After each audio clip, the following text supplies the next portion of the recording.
Cool. Hi, everyone. So we're gonna jump right on in.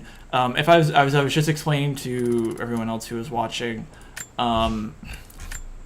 this is kind of a new thing. I'm gonna start on the low difficulty because I'm gonna be doing a lot of talking, and so I want to be able to move through to see the level design. I don't want to be fighting.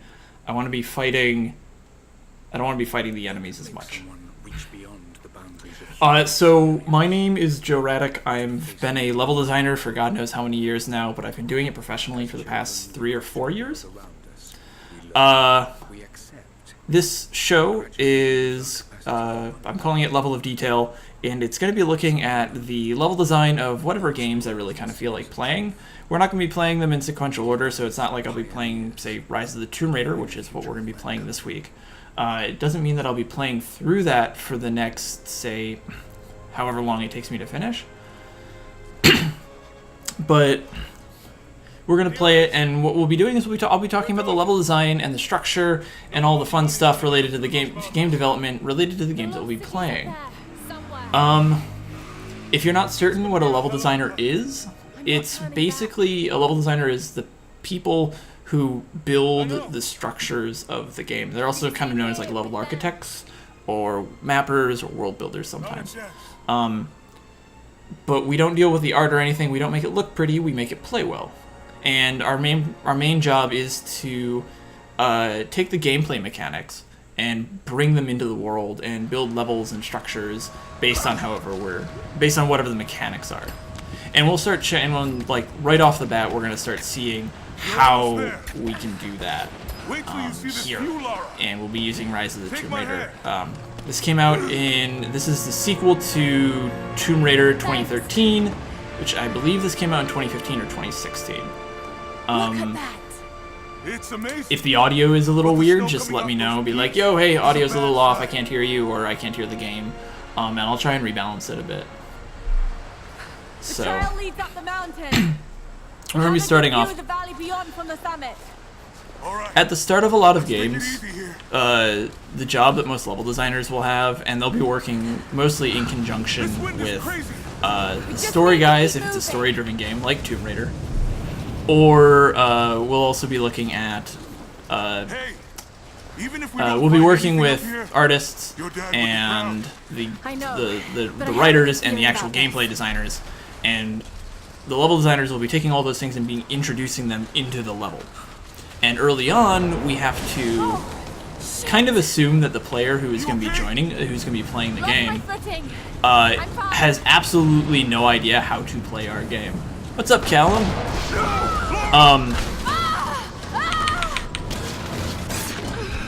So grabbing on. So this is going to be one of the first. This is going to be one of the first things that we're going to learn about that is introduced with level design, which is basically there's going to be QuickTime events and how to wall climb, and that we can shimmy across these things.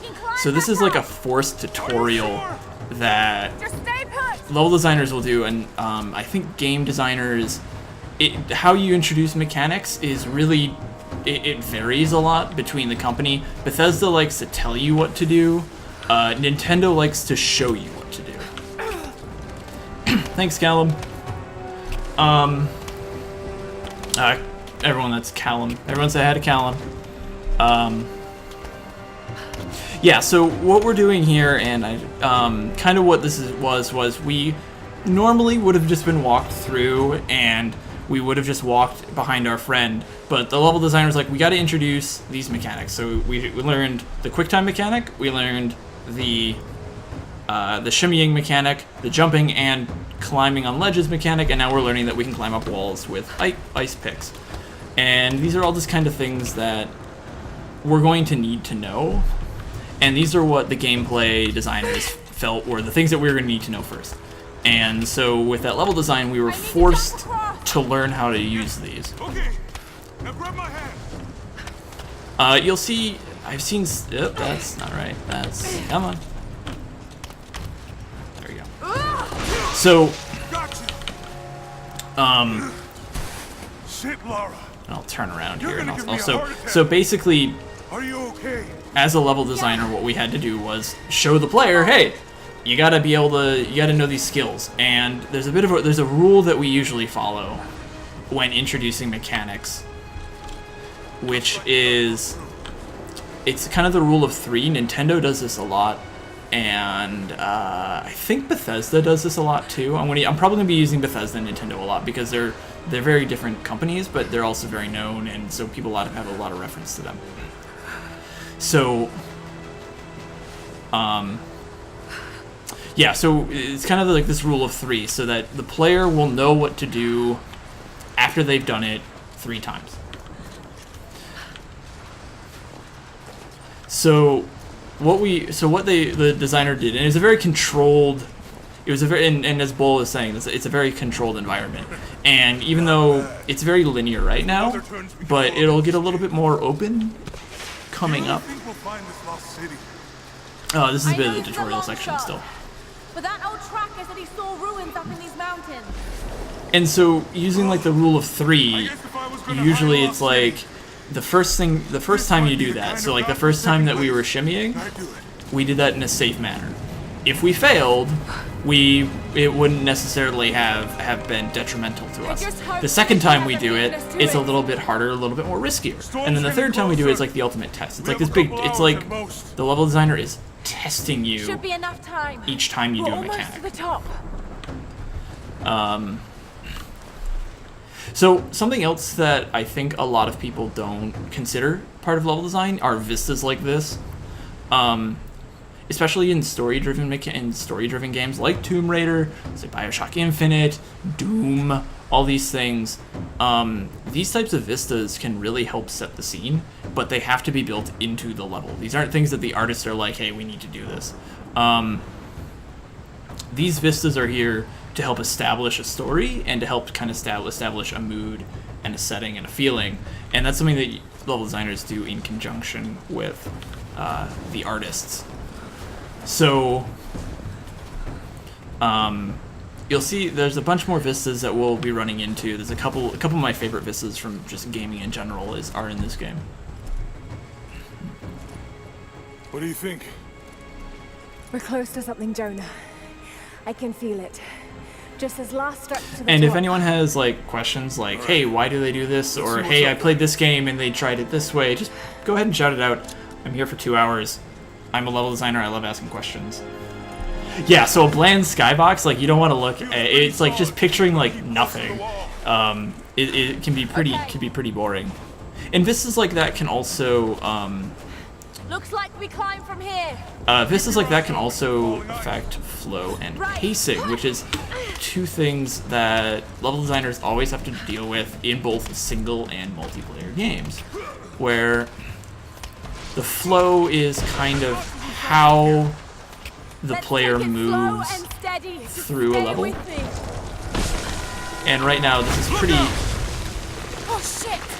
this is pretty linear, so there's not much that we need to worry about that much in terms of flow and pacing. But later on, flow and pacing are going to be a little bit more important, because with flow, we want the player to be going through. We want the player to be going through the level in the right directions. Oh no! Jonah! Hold on! That's gonna suck. I want the player going through the right directions and stuff, but you don't want to move them going. You don't want them going in through too fast, and that's where pacing comes in. Right, I got a beam here.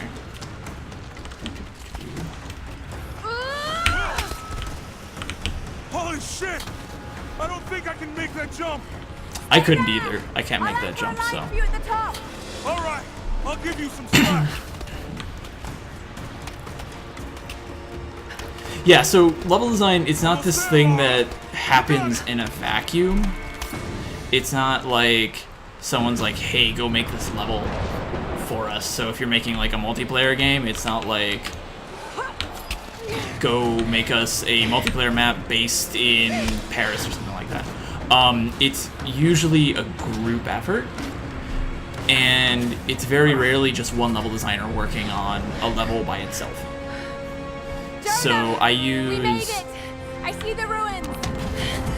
Oh God. I'm going to use PUBG as an example. I'm going to turn down this a little bit. Sorry. There we go. Yeah, so puzzles are something that I'm going to get into because they're very prevalent in this game, and I absolutely love puzzle level design. They've kind of been my focus for the past couple of years. They're a lot of fun, but puzzles are very difficult because they get very dry after a while, and they're very mechanic heavy.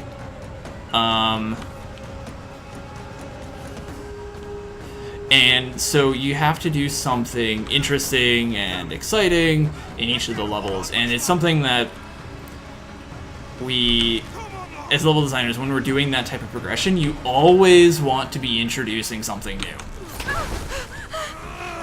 Every level, there needs to have a purpose, and every part of the level needs to have a purpose.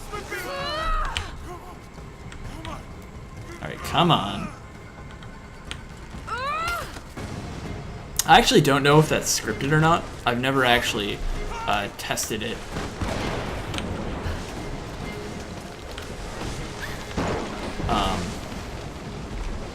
So yeah, puzzles will be something that we'll get into down the road, and I'll be talking about flow and pacing a lot more once we get into a more opening thing. Yeah, AI and cinematics, those are another thing that'll pop up. And it's all these different things that affect level design rather than just structure. You're not just making like levels that people play in. You're actually like designing environments, and you need to design an environment for everything. So this is the first time that we're being introduced to, if we spend too much time there, this is the first time that we're going to be introduced to swinging. And I think this is also the first time we're introduced to like this type of thing where if we stand here, it kind of pushes us off. So I'm going to have to move through this quickly. So this is, again, the first time that we're going to see swinging. And this is a bit different in that we're actually... hey, what is up, Panzer? This is the first time that we're going to be seeing swinging. And it's in a way that we can fail it, but we can't necessarily... The chance of failing is is very low. And the way that it's set up, we will go straight into the zip line, which is another mechanic. So it's basically forcing us to learn two mechanics at once, or just two parts of our environment all at the same time. And I think I forgot to jump. Nope, got it.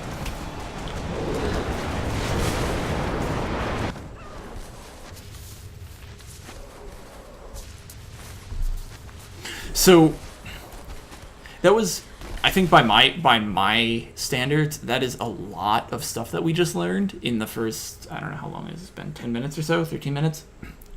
In the first like 13 minutes of playing, we've already learned quick time events. And then on top of like walking and jumping, you get quick time events, shimmying, jump shimmy, ice pick stuff, swinging, and all these different things.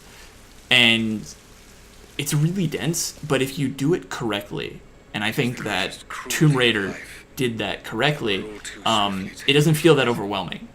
And that's kind of one of the things that, as a level designer, when you're doing tutorial levels, you have to make sure that the pacing is enough that the player doesn't feel overwhelmed. So touching on pacing a bit, pacing is kind of... Pacing is, like I said, how quickly a player moves through a level.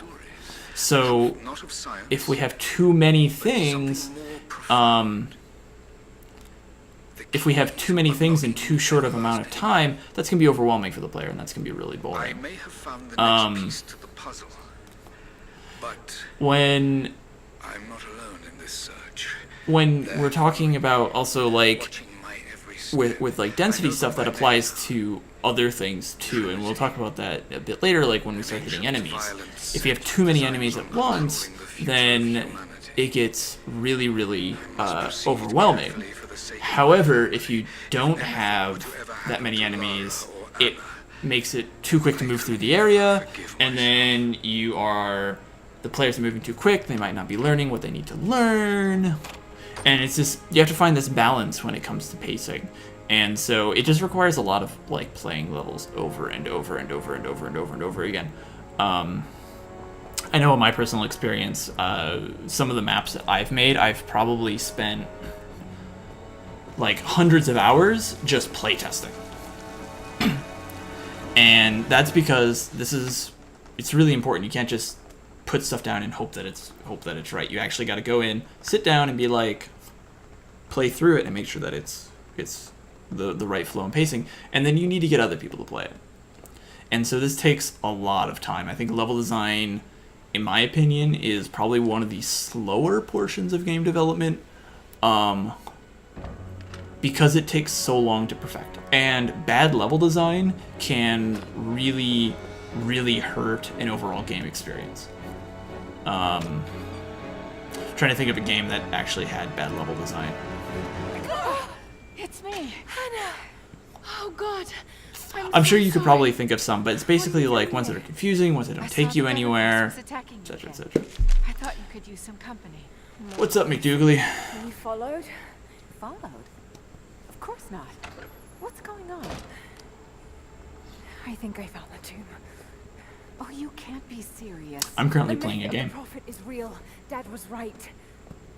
Lara, your father was unwell. No, he was close to a great discovery. So, tangible evidence of the Again, if immortal anyone has soul. questions or anything like that, just go ahead and shout them out. I thought Richard.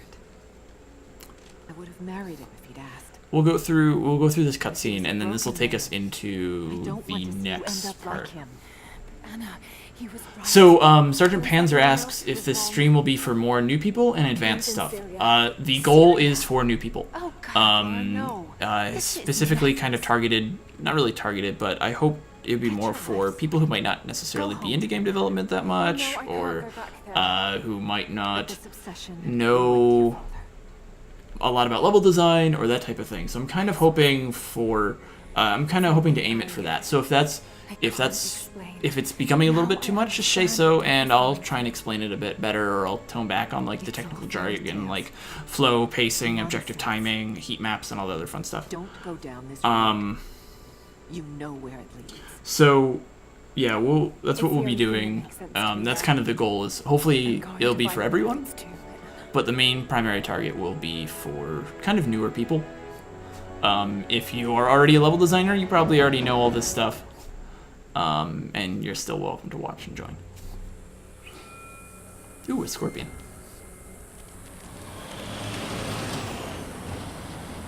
Hey, we're heading into a war zone now. You better be sure about this. We're close. There should be an oasis in the canyon just ahead. You're wasting your time. There's nothing out here. Just keep driving. Thanks, please. McDougally. It's your money. So we're going to be leading into kind of the introduction of the primary area Something isn't right. of the game. And this is where level design is going to be starting to start really playing in, because things will start becoming less told linear, someone, didn't you? and They've we'll been have better than you. a little less introductory talky stuff. Shit, they were And we'll actually start talking about things. It will start covering and doing things that are a little bit more testing our skills.